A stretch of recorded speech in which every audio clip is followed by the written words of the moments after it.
Hello friends, my dear C S parents. आज आपके लिए एक नई लेक्चर के साथ हम प्रेजेंट हैं। तो फ्रेंड्स, कल हम डिस्कस कर रहे थे कल से judiciary system of the India के जुडिशियल सिस्टम में किस तरह से सुप्रीम कोर्ट हायरार्की में सबसे अपेक्स कोर्ट पे होता है और उसके बाद high court and subordinate and district courts होते हैं। So friends, before start the lectures, सबसे ये रिक्वेस्ट है मेरी, जितने भी एस्पायरेंट्स हैं, please subscribe, share and like the videos and channels. So friends, let's start the lectures. Ad hoc judges. So friends, कल हमने salaries, allowances and acting chief justice के बारे में डिस्कस किया था। उसके बाद एक एडहॉक जजेस भी होते हैं। एडहॉक जज क्या काम करता है कि when there is a lack of quorum of the permanent जज to hold or continue any session of the supreme Court, the Chief justice of India can appoint a judge of a high court as an ad hoc judge of the Supreme Court for a temporary period. तो friends, जब भी judicial system में यानी supreme court में lack of quorum of permanent जजेस होते हैं या फिर कंटिन्यू कोई भी सेशन कंटिन्यू नहीं हो पा रहा होता है सुप्रीम कोर्ट का और वहाँ जजेस की कमी पाई जाती है, तो chief justice of India appoint कर सकते हैं हाई कोर्ट के जजेस को एज एन एड हॉक जज of the supreme court for a temporary period के लिए। He can do so only after consultation with the Chief Justice of the High Court. किसके साथ? Chief justice of the high court concerned and with the previous consent of the president.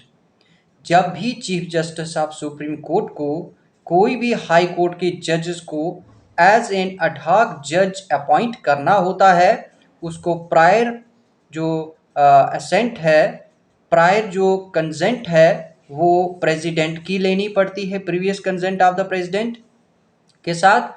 और concern high court के जजेस यानी जिस high court के जजेस को वो अपॉइंट करने जा रहे हैं एज एन एड हॉक जज ऑफ द सुप्रीम कोर्ट, उस हाई कोर्ट के चीफ जस्टिस से भी कंसल्टेशन करनी होती है। ये अनिवार्य है और तब तक ये एड हॉक जज अपॉइंट नहीं कर सकते। The judge so appointed should be qualified for appointment as a judge of the Supreme Court. It is the duty of the judge. It is the duty of the judge so appointed to attend the sittings of the Supreme Court in priority to other duties of his office. While so attending, he enjoys all the jurisdiction powers and privileges and discharges the duties of a judge of the Supreme Court. तो supreme court में जो भी जज appoint किया जाता है उनको अपनी ड्यूटीज़ और अपनी जो रिस्पॉन्सिबिलिटीज़ है सुप्रीम कोर्ट के लिए डिस्चार्ज करनी होती हैं और उनको privileges, powers and jurisdiction supreme Court की मिलती है। रिटायर्ड जजेस जो होते हैं at any time, chief justice of India जो होते हैं वो रिक्वेस्ट कर सकते हैं रिक्वायर्ड जजेस ऑफ द सुप्रीम कोर्ट से के, या फिर रिटायर्ड जज ऑफ द हाई कोर्ट के रिटायर्ड जजेस से भी रिक्वेस्ट कर सकते हैं कि हु इज़ ड्यूली क्वालिफाइड होते हैं फॉर अपॉइंटमेंट एज ए जज ऑफ द सुप्रीम कोर्ट, कि वो एक्ट एज ए जज ऑफ द सुप्रीम कोर्ट जो कर सकते हैं फॉर ए टेम्परेरी पीरियड। यानी इन नटशल में आपको बताऊं कि किसी भी टाइम पे जब चीफ जस्टिस को लगे कि एक कॉम्पिटेंट जजेस उनको नहीं मिल रहे हैं, तो वो रिटायर्ड जज ऑफ द सुप्रीम कोर्ट या रिटायर्ड जज ऑफ द हाई कोर्ट के साथ रिक्वेस्ट कर सकते हैं कि वो टेम्परेरी पीरियड्स के लिए एक्ट एज ए जज ऑफ द सुप्रीम कोर्ट करें। He or she can do so only with the previous consent of the president. इसके लिए भी उनको प्रीवियस कंसेंट प्रेसिडेंट की लेनी पड़ती है and also of a person to be as so appointed. As a judge, such a judge is entitled to such allowances as the president may determine. ऐसे जजेस जब अपॉइंट किए जाते हैं टेम्परेरी पीरियड के लिए तो उनकी जो अलाउंसेस हैं वो प्रेसिडेंट ही डिटरमाइन कर सकते हैं। He will also enjoy all the jurisdiction, powers and privileges of a judge of a Supreme Court. Possibility है जब वो सुप्रीम कोर्ट में आएंगे तो उनको privileges, powers and jurisdiction Supreme Court की ही मान्यता मिलेगी। But he will not otherwise be deemed to be a जज ऑफ द सुप्रीम कोर्ट। पर वो सुप्रीम कोर्ट के जज परमानेंट जो है नहीं डीम्ड किए जाएंगे, नहीं माने जाएंगे। सीट ऑफ सुप्रीम कोर्ट जो होती है, कॉन्स्टिट्यूशन ये डिक्लेयर करता है, the constitution declares Delhi as the seat of the supreme court. Where is the seat of the Supreme Court? The Constitution of India, I can repeat it, declares that Delhi as the seat of the Supreme Court, most important and appropriate and essential point for objective point of view in preliminary examinations of the UPSC as well as PSC. So many times like this type of questions can be asked in statement wise in the UPSC preliminary examination as well as mains examinations also. But I again repeat it, Constitution of India declares Delhi as the seat of the Supreme Court, but it also authorizes the Chief Justice of India to appoint other place or places as seat of the Supreme Court. जब भी कि कोई supreme Court की seat declare करनी होती है या supreme Court की सीट को जब बनाना होता या अपॉइंट करना होता है, किसी दूसरी प्लेस को अपॉइंट करना होता है, तो ये ऑथोराइजेशन सिर्फ chief justice of supreme court के पास होती है और वही कर सकते हैं। He can take decision in this regard any only with the approval of the president. इसका डिसीजन लेने के लिए उनको सबसे पहले सिर्फ प्रेसिडेंट से अप्रूवल लेना पड़ता है और किसी से भी नहीं। ये प्रोविजन इज ओनली ऑप्शनल होता है और नॉट कंपलसरी। ये कंपलसरी नहीं होता है, ये ऑप्शनल होता है। This means that no court can give any direction either to the president or to the Chief Justice to appoint any other place as a seat of the Supreme Court. तो ये ध्यान रहे, इसका मतलब साफ हुआ कि कोई भी कोर्ट कोई डायरेक्शन नहीं दे सकता है, ना प्रेसिडेंट को ना किसी चीफ जस्टिस को कि अपॉइंट किए जाए, वो किसी प्लेस को अपॉइंट किए जाए एज द सुप्रीम कोर्ट के लिए। प्रोसीजर ऑफ द कोर्ट जो होते हैं, Supreme Court can with the approval of the President make rules for regulating generally the practice and procedure of the court. तो procedure of the court Supreme Court ही कर सकते हैं। ये approval उनको प्रेसिडेंट से लेना पड़ता है और रूल्स बनाते हैं वो रेगुलेट करने के लिए। जनरली जो practice and procedure of the court करने होते हैं उनमें वो रूल रेगुलेशंस सुप्रीम कोर्ट बनाते हैं with the approval of the president. Constitutional cases या फिर references made by the president. Constitutional cases are references made by the president under Article 143 are decided by a bench consisting of at least 5 judges. 5 judges के bench के साथ at least 5 judges का bench होना चाहिए। उसके द्वारा ये decide किया जाता है अंडर आर्टिकल 143 प्रेसिडेंट द्वारा कि कॉन्स्टिट्यूशनल केसेस या रेफरेंसेस जो भी बनाए जाते हैं वो इस 5 जजेस के बेंच के साथ ही बनाए जाते हैं इनके द्वारा। ऑल अदर केसेस जो होते हैं are usually decided by a bench consisting of not less than 3 जजेस। इसके अलावा जितने भी अदर केसेस आते हैं वो डिसाइड किए जाते हैं बेंच कंसिस्टिंग ऑफ जिनमें 3 जजेस से कम नहीं होने चाहिए, 3 जजेस का बेंच होना चाहिए। The judgment are delivered by an open court all judgments are by majority vote, but if differing, then judges can give dissenting judgments or opinions. अगर ये डिफर होता है तब क्या होता है, जज जो है डिसेंटिंग जजमेंट या ओपिनियन दे सकते हैं. इंडिपेंडेंस ऑफ सुप्रीम कोर्ट का मीनिंग क्या इंडिया में इंडिपेंडेंस ऑफ सुप्रीम कोर्ट है? So the supreme Court can assigned the supreme court can been assigned, yeah, has been assigned a very significant role in the Indian democratic political system. It is a federal court before independence. Now, after independence, implementation of Indian Constitution, 26 January 1956. After that, the name was changed, and the today is name is the Supreme Court of India. The highest court of appeal. It is the highest court of appeal, and the Supreme Court is the guarantor of the fundamental right of the citizens and guardian of the constitutions. What? It is a federal court. Our system is a quasi federal, and Supreme Court is the highest court of appeal. Supreme Court is the guarantor of the fundamental rights of the citizens, and Supreme Court is the guardian of the Indian constitutions.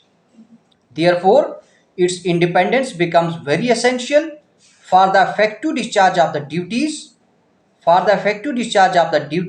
assigned to it.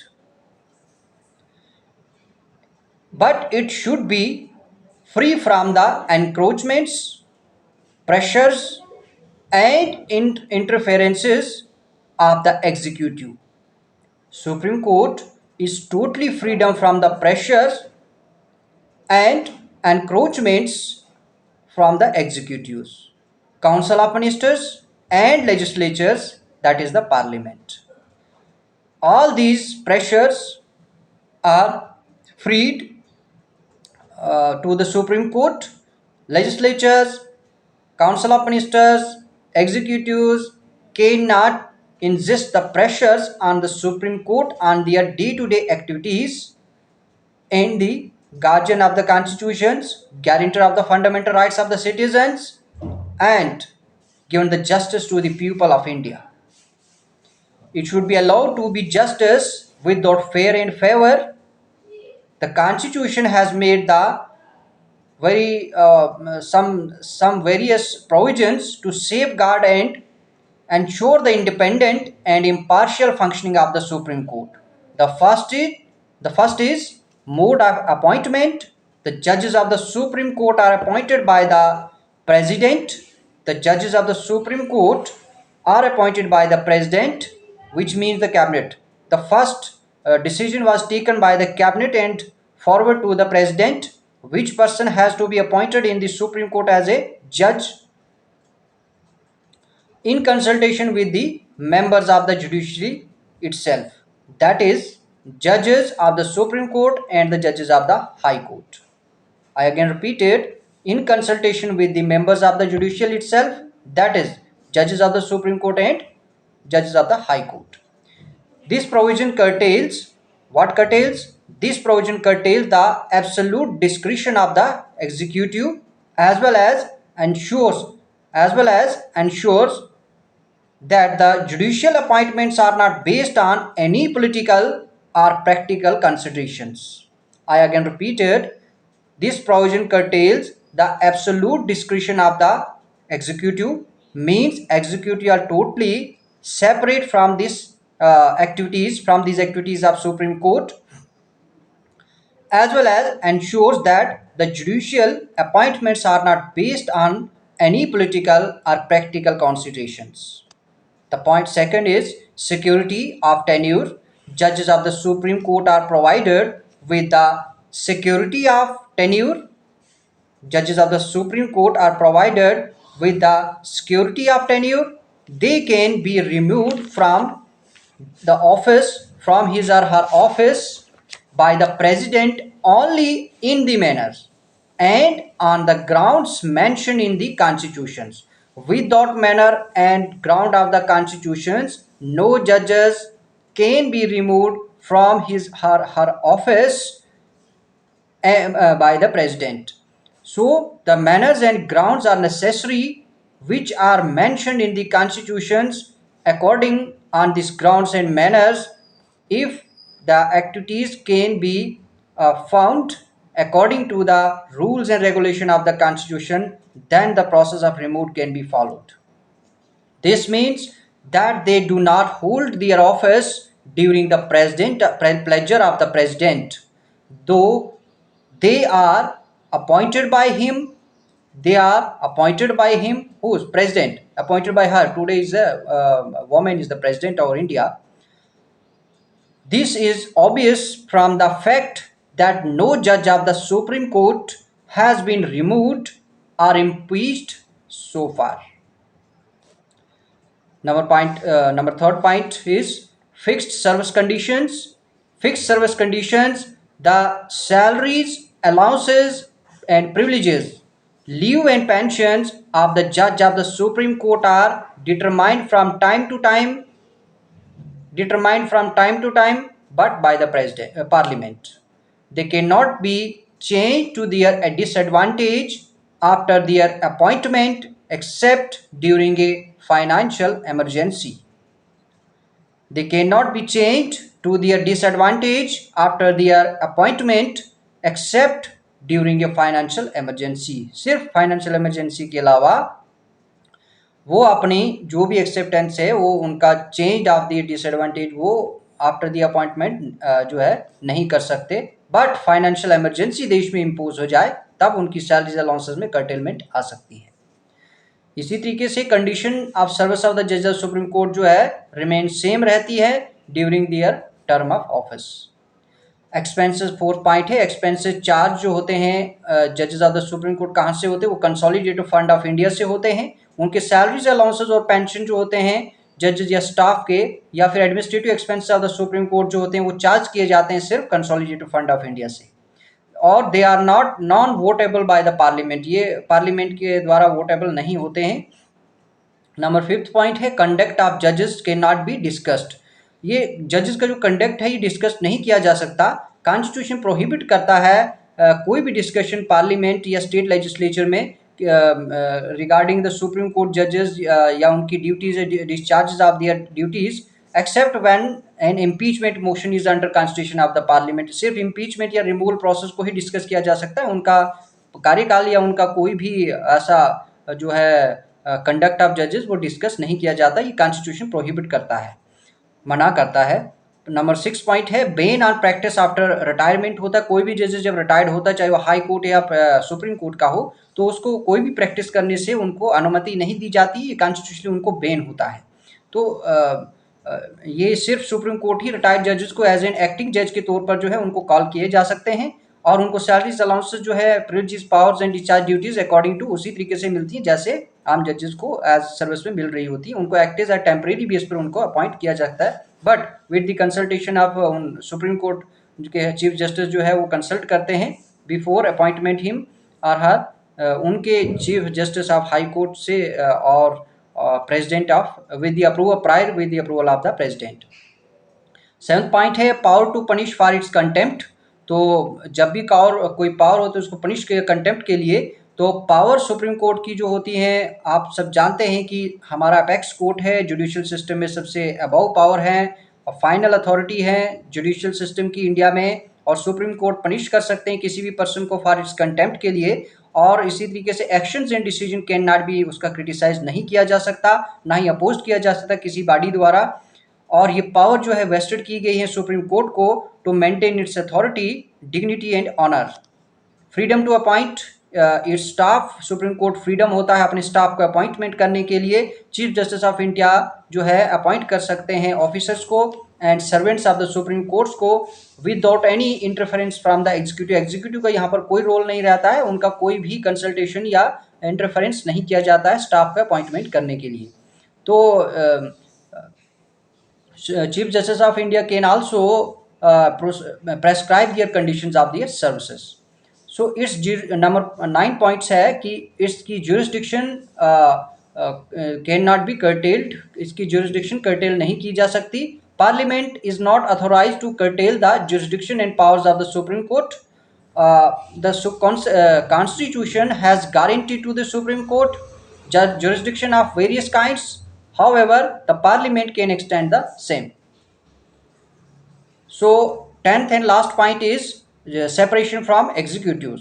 अब सब जानते हैं कि एक समय था कि जब ये जुडिशियल पावर जो है कलेक्टर के पास हुआ करती थी, एग्जीक्यूटिव के पास ही जुडिशियल पावर हुआ करती थी, और जुडिशियल पावर एक्सरसाइज ही कलेक्टर्स यानी एग्जीक्यूटिव कर रहे होते थे। But after some time before independence ही ये सेपरेशन ऑफ एग्जीक्यूटिव हुआ था जुडिशरी से, और जुडिशरी को अलग करके और एग्जीक्यूटिव को अलग करके इनकी डेलीगेशन ऑफ पावर अलग अलग एरियाज में इनको डेलीगेट की गई थी।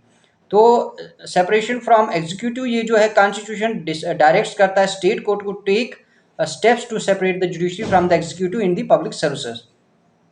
इसका मतलब ये होता है कि जो एग्जीक्यूटिव अथॉरिटीज हैं वो should not possess the judicial powers. जो एग्जीक्यूटिव अथॉरिटी हैं वो जुडिशियल पावर को पोजेस नहीं करना चाहिए, उनको ना ही कर सकती हैं।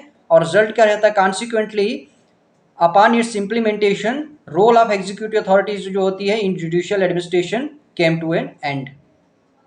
So that is the lecture is ours. So friends, please like, subscribe and share the channels and enjoy the lectures. Concentrately listen and enjoy the lectures and prepare very best for the UPSC examination and become an administrative servant and become a best and honest servant for the nations. So wish you very all the best. Meet with you again tomorrow with the latest lectures. So wait for the latest lectures. Jurisdiction and powers of the Supreme Court we will discuss on tomorrow. So thank you so much and Jai Hind.